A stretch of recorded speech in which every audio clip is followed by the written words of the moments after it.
Hello, hello sa ating lahat dyan mga kabisaya. Ayan, dito ako sa aking paboritong lugar. Oh.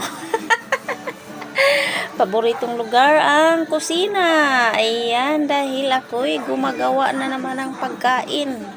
Pero ngayon ay hindi pa ako sure kung magawa ko ba talaga ito dahil ang gagawin ko nito ay gawin ko suman.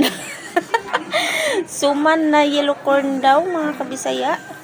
Na-curious lang ako sa aking mga nakikita sa Facebook. O, diba? Si Facebook na naman ang pagbintangan nito.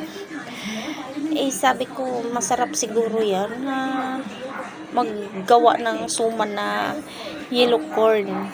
Ayan. Mamaya-maya ay lagyan ko yan ng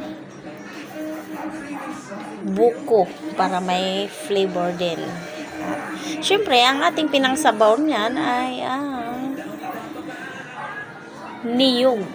Yung gata. Pinakagata ng niyog. Ayan. At pinaghahalo-halo lang yan.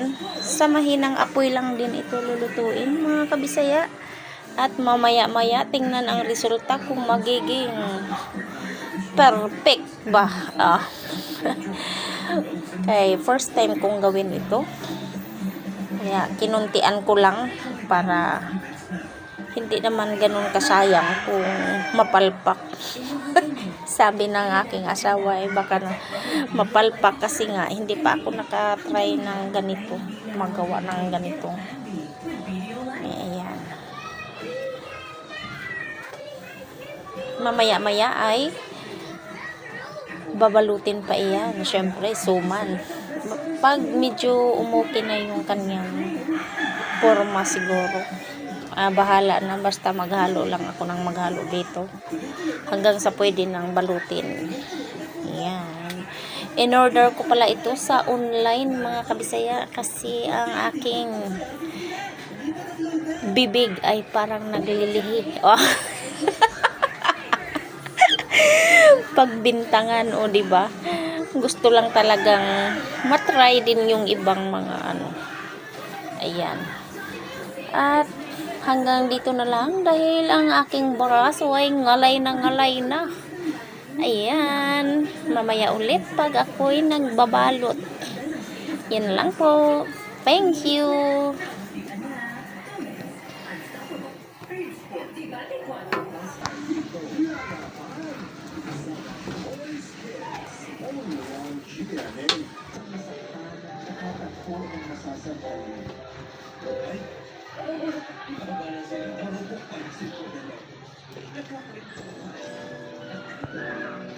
Hanggang sa naging magkaibigan. Yan ang istorya na kaya dito sa Espesyal na mga panaguhi. Ayan na ang aking pinaggagawa kanina mga kabisaya. Suman na yellow corn. Kakaluto lang. At ayan, pwedeng-pwede na yan kainin mga kabisaya.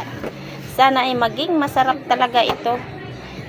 Dahil parang ngayon nga lang ako nakaluto ng ganito. Ayan.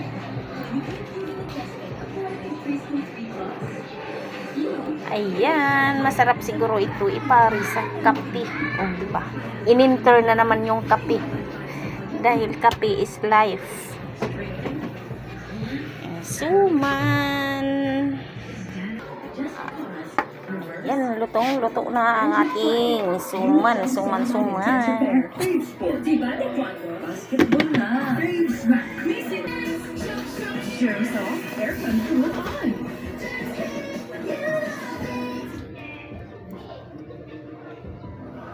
sipag, kailangan may pinaghuhugutan.